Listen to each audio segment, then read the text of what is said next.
The hotel door swung open, and there stood his mistress, wearing Kumani's wedding ring, while Chima smiled from the bed. "Now you know who my real wife is." Guests crowded the hallway, waiting for Kumani to fall apart. Instead, she stepped closer, smiled, and whispered, "Thank you," because only she knew what that ring would reveal by morning. Now, everybody in that hallway thought they were watching a woman get destroyed. They saw a wife show up with a small gift box and get met at the door by another woman in her husband's robe wearing her ring. They waited for the scream. Some of them had their phones halfway out. But here is what none of them understood. Kumani did not come to that hotel to catch her husband cheating. She already knew that. She came to that hotel to answer one question that had been eating at her for 3 weeks. And the second Simone lifted her hand to shut the door, the second that thin gold band passed under the hallway light, Kumani got her answer.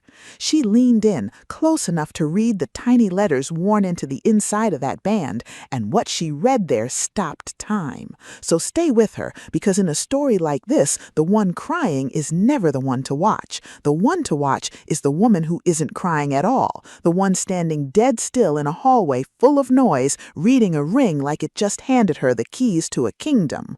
Watch her, because she just found the last piece she needed, and by sunrise, she was going to use it to take everything. Chima sat up on the edge of that bed like a man who owned the world, tall, handsome, the kind of man who walked into a room and waited for it to bend toward him. He looked his wife up and down slow, like he was deciding whether to keep her. "You came all this way for what?" he said, loud enough for the neighbors. "To beg? Look at you, same tired coat, same tired face. You were always better standing behind me than next to me." Somebody in the hallway gasped. Simone leaned into the doorframe and let a soft laugh slip through her mouth, just enough to say, "I have him, I have your ring, and there is nothing you can do." But Kumani wasn't looking at Simone. She was still looking at the ring, and whatever she saw on the inside of it lit something behind her eyes, something that had nothing to do with heartbreak. She said thank you one more time, so soft the hallway had to lean in to catch it. Then she turned and walked to the elevator, heels striking slow and even down the carpet, and she did not look back. Chima laughed and shouted after her, "That's right, walk. Walking's the only thing you ever did well." Simone laughed with him, and the door clicked shut. And in the elevator, alone, Kumani finally let herself lean back against the mirrored wall and close her eyes for one breath, not to cry, to steady. In that mirror, she watched her own face, and there was no wreckage in it, only a woman who had just confirmed the last fact she needed. Then she pulled out her phone and typed one line to a woman named Renata. It said, "It's on her hand, the real one. I saw it myself. Move tonight." 3 little dots appeared, then a reply. "Are you sure it's the real one and not the replica?" Kumani looked at the doors sliding open on the lobby, thought about the worn spot she'd read on the inside of that band, the nick from 1974, and she typed back one word, "positive," because in that hallway, leaning close under the light, she hadn't just seen a ring on another woman's hand, she'd seen the nick her grandmother used to rub while she prayed, the real one. And when the doors opened, she was already dialing, already moving, already gone.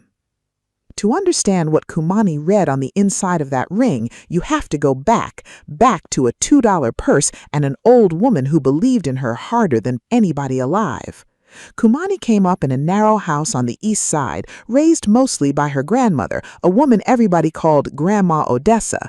That old woman cleaned other folks' houses for 40 years and never once let Kumani feel poor in the ways that count. She had a saying she wore out from repeating, "Baby, let the loud ones talk. The one holding the truth don't ever have to raise her voice."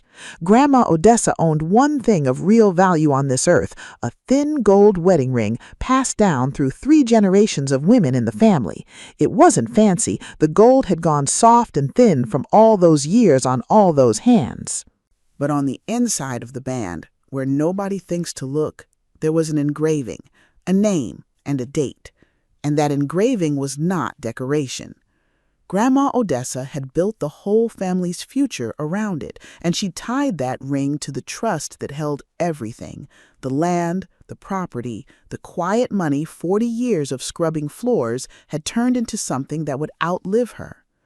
She explained it to Kumani only once, on the morning of Kumani's wedding, sliding that thin ring onto her granddaughter's finger. "This is not just a ring," she whispered. "The lawyer has papers on it. This band is how the trust knows who it answers to. It answers to the woman wearing it by her free hand and nobody else. If it ever leaves this bloodline without your say-so, everything locks. You hear me? Guard it like your life. One day you'll know why." Kumani promised. She didn't understand it all, but she promised, and she wore that ring every single day for the next 6 years without taking it off once. She met Chima at a church fundraiser at 24. Back then, he knew how to look like a good man. He held doors. He learned her grandmother's name. He told her she was the smartest woman he'd ever spoken to, and back then it sounded like love instead of a man taking inventory.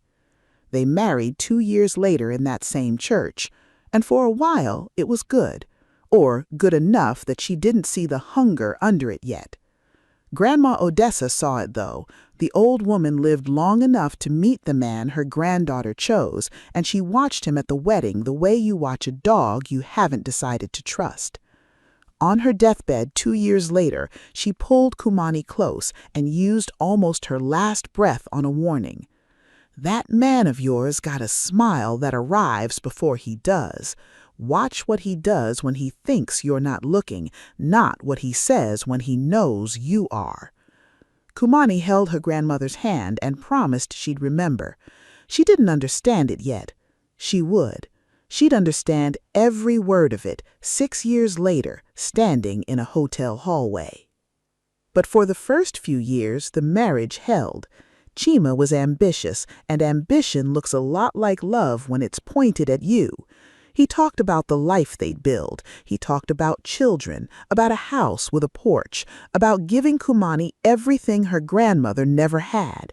And Kumani believed him because she wanted to, because a woman who gave up her own dream to raise her sister had learned to pour her hope into other people's plans. She worked. She saved. She stood behind him at every dinner and every event, letting him shine, telling herself that his light was their light. She did not yet know that a man who only shines when someone stands behind him will eventually resent the shadow they cast. But before the marriage, before Chima, there was Adieze, and to understand why the betrayal cut Kumani so deep, you have to understand what Kumani gave up for her little sister. When their mother passed, Kumani was 19 and Adieze was 12. Kumani had a letter in her drawer that week, an acceptance to a college 2 states away, a scholarship, a door out of that narrow house into a bigger life. She read that letter one time, looked at her baby sister crying in the next room with nobody left in the world, and she folded the letter back up and put it away. She never opened that door. She took a job cleaning offices at night, another at a diner in the day, and she raised Adieze herself. She paid for Adieze's books. She sat up with her through fevers. When Adieze wanted to be a nurse, Kumani worked a 3rd shift for 2 years to cover the tuition, coming home with her feet swollen and her back bent, and she never once let her sister see how tired she was. There's a picture somewhere of Adieze's graduation, her in the white cap, Kumani beside her, and if you look close at that picture, you can see that Kumani's dress is one she'd already worn to 3 weddings, because every spare dollar she had went into that cap and gown, not her own back. There was a winter the heat got cut off, the year Adieze turned 15. Kumani worked a double and came home to find the apartment cold enough to see her own breath, and her little sister shivering under 2 blankets doing homework by a candle. Kumani didn't have the money to turn the heat back on for another week, so she took every coat and quilt in that house, piled them on Adieze's bed, and slept on the floor beside it in her work jacket so her sister wouldn't be scared in the dark. She never told Adieze she was cold. She never told her about the college letter either. Some sacrifices you make quiet, so the person you make them for never has to carry the weight of them. Adeza used to leave little notes on the refrigerator when they were girls. "Thank you for my lunch. I love you. You're the best sister." Kumani kept some of them in a shoebox for 20 years. She knew her sister's handwriting better than she knew her own. Remember that, because the handwriting is going to matter more than anybody in this story could guess. The change in Chima came slow, then all at once. The more his business struggled, the meaner he got. He started coming home late, carrying a perfume that wasn't hers. He started calling her old-fashioned, then boring, then worse, and he started asking about the trust. When did she inherit it? Who controlled it? What would it take to move it? Little questions dropped light, but Kumani heard the counting underneath every one. She remembers the exact night the last of her hope went out. It was Chima's birthday, and he'd rented a private room at a restaurant downtown, filled it with people he needed to impress. Kumani spent the whole day baking a cake from scratch, Grandma Odessa's recipe, because years back, Chima had told her it was his favorite thing in the world. She carried it in on both hands, proud of it, and Chima looked up in front of all those people and laughed. "Look at this," he announced, loud, so the room turned. "My wife brought a homemade cake to a 5-star restaurant. That's her, everybody. Small hands, small dreams, small little life." The room laughed with him, because that's what rooms do. Kumani set the cake down without dropping it, said happy birthday, and took her seat. But under the table, her thumb found the ring and turned it once, slow, the way her grandmother used to when she was working something out.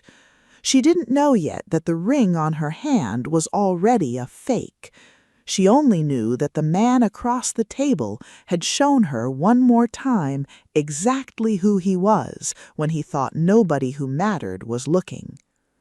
Then one morning, standing at the sink, Kumani felt something wrong on her own hand. She looked down at the ring she'd worn for 6 years, and her stomach dropped. The gold sat too bright, the little worn spots were in the wrong places, and when she tilted it to the light and looked inside, the engraving was there, the name and the date, but the letters were too crisp, too new, cut by a machine instead of worn by time. The ring on her finger was not her grandmother's ring. It was a copy, a good one, but a copy. She took it off right there and held it to the window and turned it every way, praying she was wrong. She wasn't. The real ring had a nick on the band from where Grandma Odessa once caught it on a stove handle in 1974, a tiny flat spot the old woman used to rub with her thumb while she prayed. This ring was smooth, perfect, wrong.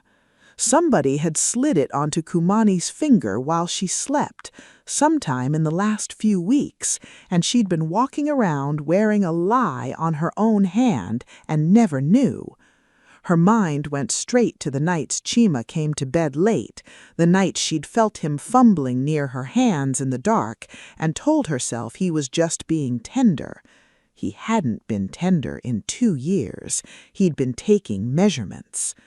Kumani gripped the edge of that sink until her knuckles went pale, and she made herself breathe, and she asked herself the only 2 questions that mattered.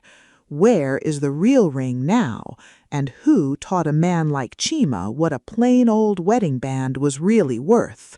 Because Chima didn't know about the trust clause. Somebody had to tell him, somebody with a key to the family papers. And Kumani already had a sick, sinking feeling about who that somebody was. She found the rest of the answer a week later on her knees on the office floor. She was cleaning out Chima's home office when a folder slid from behind the desk and spilled across the hardwood. She picked up the top page and went still all the way through. It was a transfer document, papers moving the family's property, the trust, everything Grandma Odessa scrubbed 40 years of floors for, into a joint account under Chima and his business partner Desmond. And at the bottom, on the signature line, sat her own name in her own handwriting, except she had never signed it. Somebody had forged her signature clean enough to fool her own eyes. She read every page, each one a small theft dressed up in legal words. And then she reached the last page, the notary page, the page that named the second person who helped him do it. Because that stamp, those private account numbers, that trust language written out in careful hand, only one person on this earth could have supplied them. One person with a key to the family records. One person Kumani had raised. The handwriting on that page was the same handwriting from the shoebox. Thank you for my lunch. I love you. Adeaze. Kumani sat down slow in that chair. She did not burn the house down. She did not scream. She laid the pages flat and pressed them smooth with her palm, and she let herself feel the whole thing move through her, cold and complete. Then she reached up and touched the fake ring on her finger, and she understood the shape of it now. Chima needed the real ring to prove ownership and pull off the transfer. Adeaze gave him the knowledge of what it was and how the trust worked. Between the two of them, the husband and the sister, they had tried to lift her grandmother's entire life out from under her while she slept. For a long while she just sat there with the pages in her lap and let the two names settle side by side. Her husband and her sister, the man she'd stood behind for 8 years and the girl she'd slept on a cold floor to protect. And the strangest thing happened as she sat there. The longer she looked at it, the steadier her hands got, because there's a certain kind of peace that comes when a person finally stops hoping. She wasn't guessing about Chima anymore. She wasn't making excuses for Adeaze anymore. They had shown her exactly who they were and handed her the proof in writing. And a person who has stopped being a mystery to you is also stopped being able to break your heart. They can only lose. She made one phone call that night, not to Chima, not to Adeaze, to Renata, the lawyer who had helped Grandma Odessa build the trust in the first place, and she asked the question the whole story now turned on. Renata, the ring, my grandmother always said it answers to me and nobody else, and if it ever leaves the bloodline, everything locks. Tell me exactly what that means, and tell me what happens if a man took it off my hand and gave it to another woman. Whatever Renata said back, Kumani closed her eyes and went quiet a long time. Then she said, "So the moment I can prove that ring is off my hand and in someone else's, on his doing, he's finished." A pause. "Then I don't need to fight him. I just need to find that ring in the open with witnesses and let him hang himself." She set the phone down, and for the first time in weeks, something in her chest loosened. But she still didn't know where the real ring was. Not yet. Simone made sure Kumani found out. Because Simone was not the kind of woman who could win in the dark. She needed Kumani to see it. 2 days after that phone call, Simone showed up at the house, uninvited, and stood on the porch with her arms folded while Kumani opened the door. "I'm only going to say this once. Stop dragging your feet on that transfer. Chima's tired. I'm tired. You're holding up my whole life." She looked Kumani over head to toe the way Chima did. "He told me what you are, boring, small, a habit he's finally breaking, so sign the papers and go find whatever little life fits a woman like you." Kumani held the doorframe and let her say it, all of it, and Simone, hungry for a reaction, kept pushing because a bully can't stand a target that won't bleed. "You know he laughs about you." She stepped closer. "The two of us in that hotel bed, he does an impression of you, the plain little wife stirring her plain little pot. We laugh till we can't breathe." She wanted tears. She leaned in for them. He never loved you. He married you for whatever your grandmother left behind, and now that he's got the key to it, he doesn't need the lock. Kumani took that last line and turned it over once in her mind because Simone had just told her something without meaning to. He's got the key to it.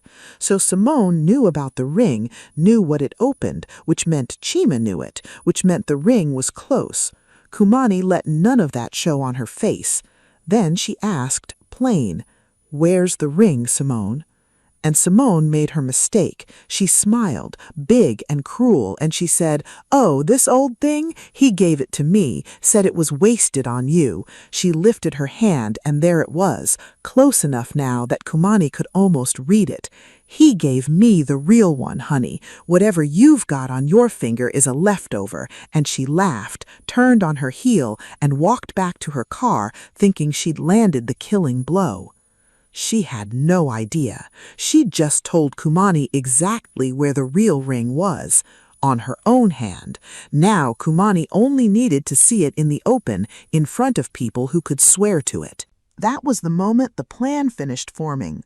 Kumani stood on her own porch and watched Simone's car pull away, and instead of anger, she felt something closer to gratitude, which is a strange thing to feel toward the woman sleeping in your husband's bed.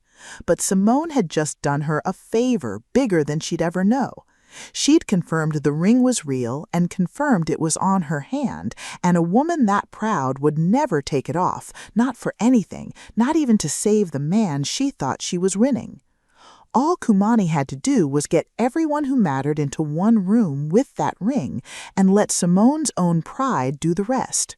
But she needed to be sure. She needed to see the real ring on that hand with her own two eyes before she moved, which meant she needed to catch Simone wearing it somewhere she couldn't lie her way out of it later.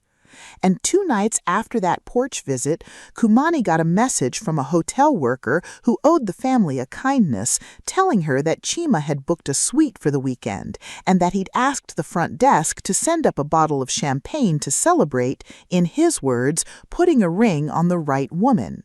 That was the invitation Kumani had been waiting for. That is why she showed up at that hotel door with a small gift box in her hands and no fear in her chest. She hadn't come to catch a cheater. She'd come to confirm the location of a stolen ring. And when the door opened and there it was, glinting on Simone's proud hand, catching the hallway light, Kumani leaned in, read the worn letters on the inside of the band, and knew it was real. That is why she said, "Thank you." That is the moment the title of this whole story pays off, because the mistress opening that door in that ring wasn't the end of Kumani, it was the end of Chima. He just had until morning to find out. Here is where Chima almost ruined his own trap by getting smart too late. Because Chima wasn't a fool. He was cruel and he was greedy, but he wasn't blind, and somewhere in those weeks a cold feeling started following him around. His wife had stopped arguing. She'd stopped crying. She set his coffee down every morning without a word and looked at him like she was reading the last page of a book he was still in the middle of. Men like Chima read a woman's silence as surrender, but this silence had a weight to it that kept him up at night. One evening he came home early and tore through her things. He went through her drawers, her closet, her purse, and in the side pocket of her bag he found a business card. Renata Vaughn, attorney at law, estates and trusts. His hands went cold. He stood there holding that card, and the whole picture started to bend in his mind. The quiet, the peace, the way she'd complimented the ring instead of breaking over it. He put the card back exactly where he found it because he didn't want her to know he knew, but he moved fast now. He called Desmond that night and told him they had to close the transfer immediately, the next morning, before anything could get in the way. He called Adaez and told her to be ready to swear to the paperwork. And then he did the thing that nearly saved him, and it wasn't enough. He waited up for Kumani in the dark kitchen, and when she came in, he said, low, "What are you doing, Kumani? What are you planning?" Kumani set down her keys. She didn't flinch. "Planning," she said. "I'm planning to sign whatever you put in front of me tomorrow and be done. Isn't that what you wanted?" She held his eyes without blinking. "Simple women don't plan, Chima. They just get tired." And she walked past him to bed. Chima stood alone in that kitchen a long time. Part of him believed her, part of him didn't. So he did one more thing before he went to bed, and it was the smartest thing he did in the whole story, and it still wasn't enough. He crept back into the dark and slid Kunani's phone off the nightstand and thumbed through it, looking for messages, for the lawyer, for proof of whatever she was hiding. He found nothing, because Kumani had wiped all traces days before, knowing a guilty man always searches eventually. All he found was a grocery list, a reminder to buy flour, and a photo of an old woman's hands wearing the ring he'd stolen, the ring he'd need a jeweler's replica to fake. He set the phone back down. He told himself he was being paranoid. But greed is louder than fear, and by morning he'd convinced himself she was beaten. He had the meeting. He had the ring. He had Desmond's money and Ade's signature, and a wife too plain to fight back. What could go wrong? He never once considered that by moving the meeting to the very next morning in a panic, he'd just handed Kumani the one thing she still needed: a room full of witnesses with the real ring in it. The trap he thought he was setting had already closed around him, and he'd volunteered the date. They gathered the next morning in the long conference room at Renata's office, everybody dressed sharp, everybody sure they knew the ending. Chima at the head like he owned the table, Desmond beside him with a briefcase of transfer papers, Adeeze near the back, eyes down, thumbing her phone, and Simone, bold as ever, right up front, wearing the real ring like a crown she'd earned. Chima cleared his throat and gave his little speech, the one he'd practiced. Growth, future, moving on.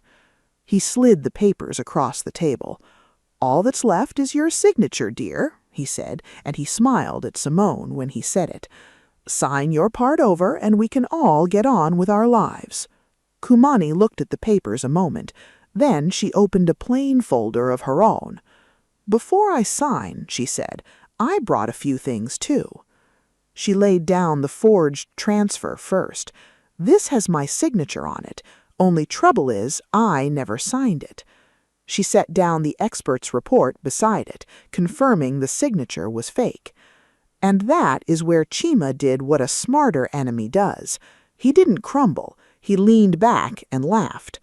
"Reports," he said. "You paid somebody to write that. Any expert can be bought. That proves nothing."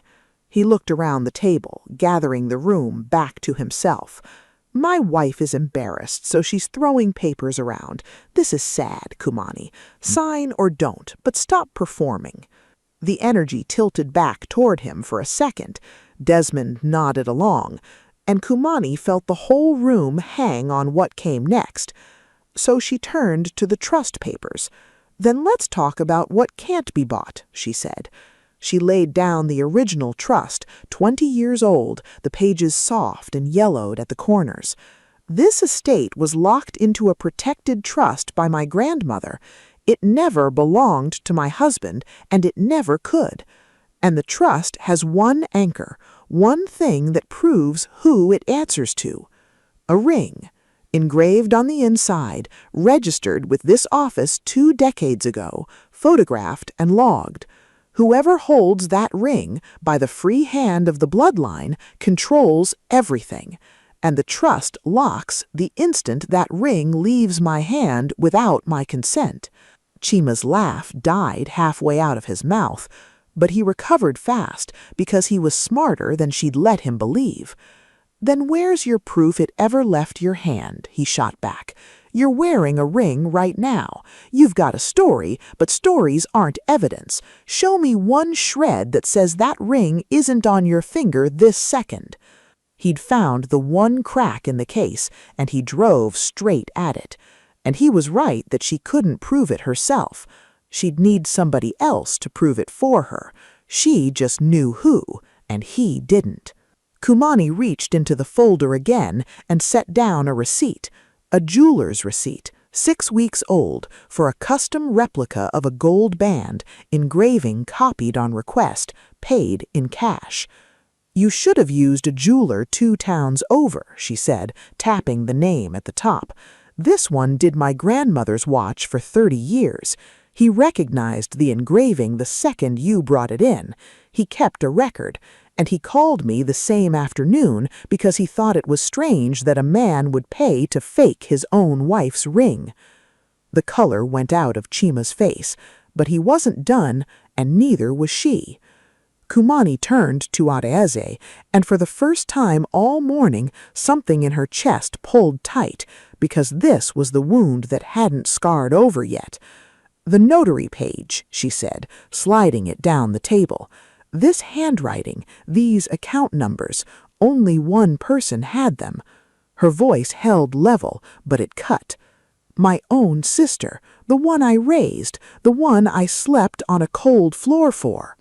And Adeeze lied. She had to. She sat up straight and put on the face of the wronged and said, "That's not my handwriting. I don't know what she's talking about. Kumani's always been jealous of me. She's making this up because her marriage failed."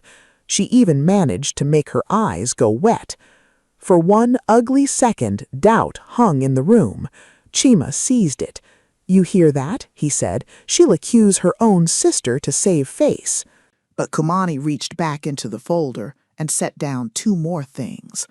A bank record showing a large deposit into Adede's account, dated the same week as the forged transfer, traced straight back to Chima's business, and beside it, an old worn scrap of paper from a shoebox.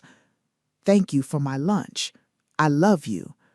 The same loops, the same slant, the exact same hand as the notary page. "You left me these when you were 12, Kumani said, and for the first time her voice caught, just slightly, just once. "You sit in this room and tell me I don't know your handwriting. I raised you on it." Adede's face broke. The phone slid out of her hand and cracked on the floor, and she didn't reach for it. The room went dead silent, but Chima had 1 card left, and Simone was holding it. "None of that proves the ring left her hand," Chima said, fast now, desperate. "That's the whole case, isn't it? You can't prove it. She's wearing a ring right now." He pointed at the fake on Kumani's finger. And here, Kumani did not reach for it. She turned to Simone. "He's right about one thing," she said. "I can't force this, so I'll only ask you once, Simone. That ring on your hand, where did you get it?"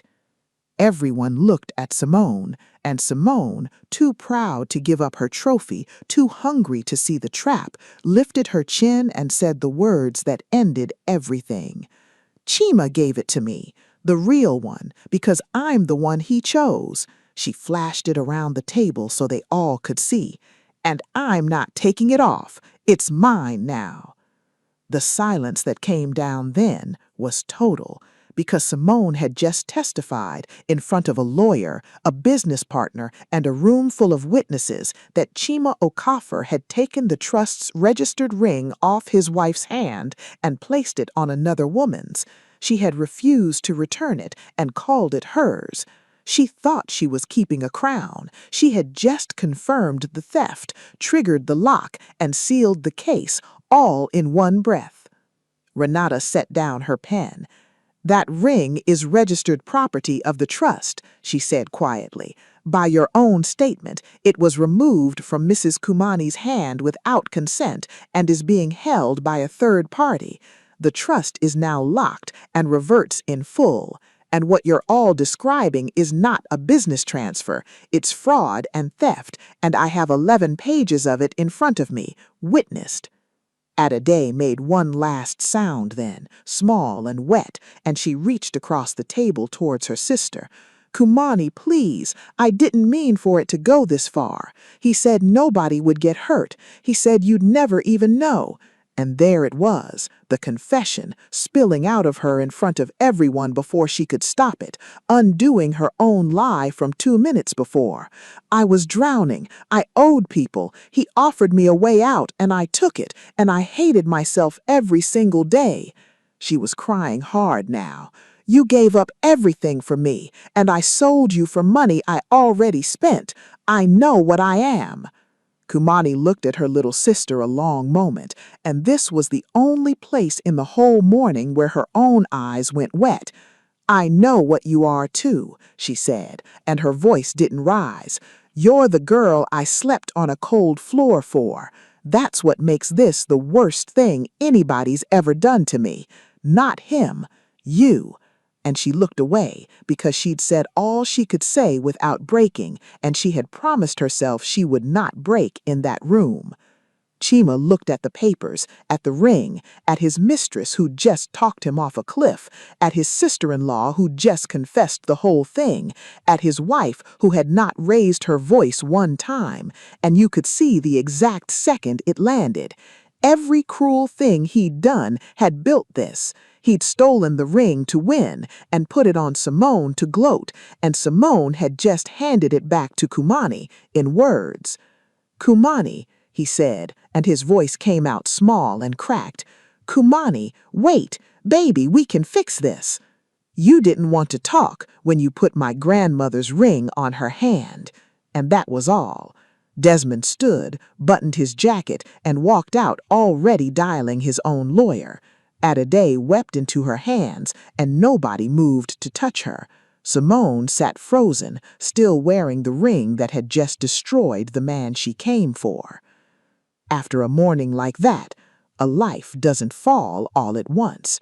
It comes down, one stone at a time. The forged papers weren't just embarrassing, they were a crime, and Desmond wanted no part of the man who'd tried to pull him into it.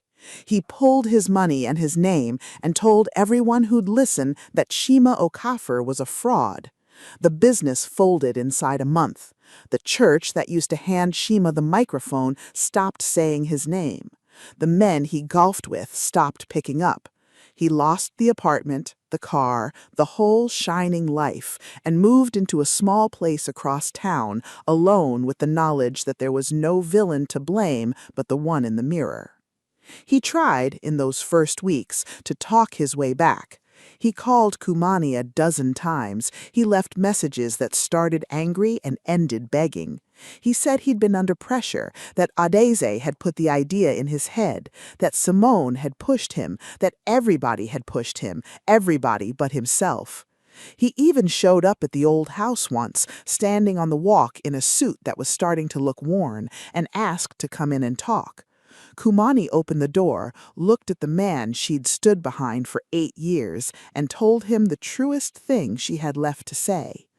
You spent this whole marriage telling me I was small, she said. Turns out I was just quiet. There's a difference, and it cost you everything. And she shut the door. He never knocked again. Simone was gone before the ink dried. A woman who comes for a kingdom does not stay for a ruin.